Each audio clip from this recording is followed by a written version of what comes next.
So for us, um, our whiteout game has typically been a night game, um, with the fireworks and the white um, t-shirts and clothing on the backdrop of the black sky, and it's pretty special.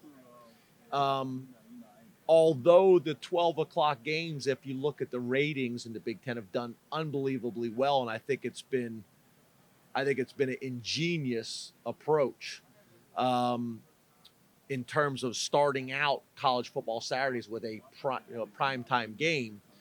We did a very simple kind of poll with our fans on social media. We didn't talk about specific games or teams, but we just said, for the whiteout, what's important to you? Night game, afternoon, 12 o'clock, 2 o'clock, 7 o'clock. Is it the opponent that matters most? So we kind of did this. We mixed it in there with, like, what's your favorite thing, the hamburger or the hot dog at the stadium? We kind of started out with those things to try to act like we cared whether it was a hot dog or not. It was really, we're just setting it up to get to the whiteout question. Um, but the data said that most people want a night game. So when we looked at our schedule, the game that we thought had the best chance to be a night game, um, another game we had seen was probably going to be a 12 o'clock game. That impacted the decision, and that's where I was leaning.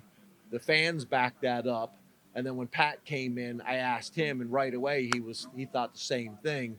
So that's why the choice was made. And then the other thing is, there's some things from a scheduling perspective in the Big Ten where the way it currently sits is we can't have night games after a certain point on the schedule. So that limits it as well. And then also, if you want all the fans to dress up in white, that becomes more difficult later in the season when people want to wear their hunting gear to stay warm, if that makes sense. So a lot of factors that went into it. I think it's also maybe caught people a little bit off guard because the way the schedule fell up to that point, it had pretty much rotated between two opponents. So it kind of set up an expectation, but that's really just kind of how it played out, if that's fair.